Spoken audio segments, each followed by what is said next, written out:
আমার কেন যেন মনে হচ্ছে রাজনীতি হচ্ছে সুপার ফাইন আর্টস, কিন্তু আমাদের প্রচলিত রাজনীতি উপমহাদেশে, বাংলাদেশে বা আরও বিভিন্ন দেশে, তৃতীয় বিশ্বের দেশে আমরা এটাকে একটা আর্ট হিসাবে নেই না।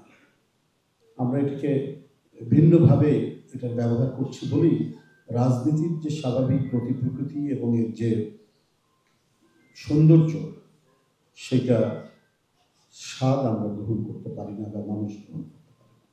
অবশ্যই একজন রাজনীতিবিদ, তিনি যদি প্রকৃত রাজনীতিবিদ হন, তিনি একজন শিল্পী। তার কথা বলার ভঙ্গিমা, মানুষকে আপন করে নেওয়ার যে মিথস্ক্রিয়া, সেটা জানলে পরে, সেটা জানা থাকতে পরে সাধারণ মানুষ, জনগণকে নিয়েই তো আমাদের কাজ। এটা জনগণ আরো মুগ্ধ, কিন্তু সেটি নেই। যার কারণে আমরা জাতির কাছে রাজনীতির শিল্পী হিসেবে গড়ে উঠতে পারি। যেভাবে বলেছে, আমি আসলে তামিল কবিতা বা শিল্প বা কি বলে যে পেইন্টিংস, আর্ট, অন্যান্য যে শাখাগুলো আছে, এটার সাথে এমনি একটা ভাষা জ্ঞান আছে, কিন্তু অত গভীরে জ্ঞান নেই।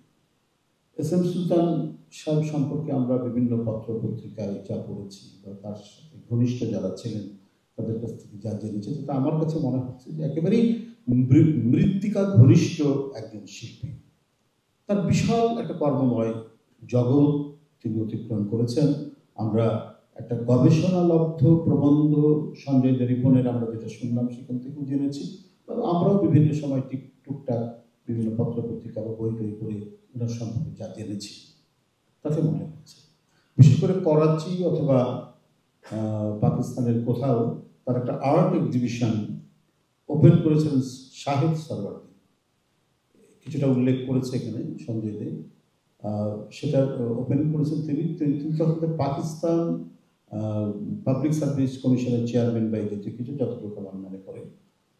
তো আমার প্রথম তার জীবনধারা দেখে মনে হয়েছে যে একেবারে একটা গ্রামীণ শিল্পী, যেমন পটুয়া বা অন্যান্য যেমন থাকে। কিন্তু যখন শাহেদ সরওয়ার্দী ওনার আর্ট এক্সিবিশন উদ্বোধন করেছেন, যে ব্যক্তিটি লেলিনের সাথে ফাইট করেছেন, তর্ক করেছেন উপনিবেশবাদ নিয়ে, এবং তার সাথে এম এন রায় ছিলেন, এম এন রায় শাহেদ সরওয়ার্দী পরে কলকাতা বিশ্ববিদ্যালয়ের ফিলোসফির শিক্ষক, এই মাপের একজন বুদ্ধিজীবী এস এম সুলতান সাহেবের আর্ট এক্সিবিশন উদ্বোধন করছে, তাহলে তো উনি তো চারটিখানি মানুষ না।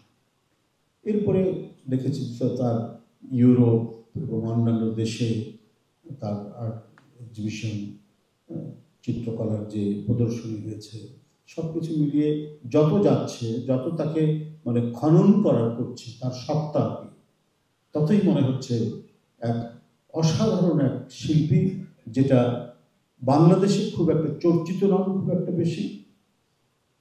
তার বিষয়ে যারা শিল্প সাহিত্যের চর্চা করেন তারাও যে খুব বেশি একটা অনুশীলন করছেন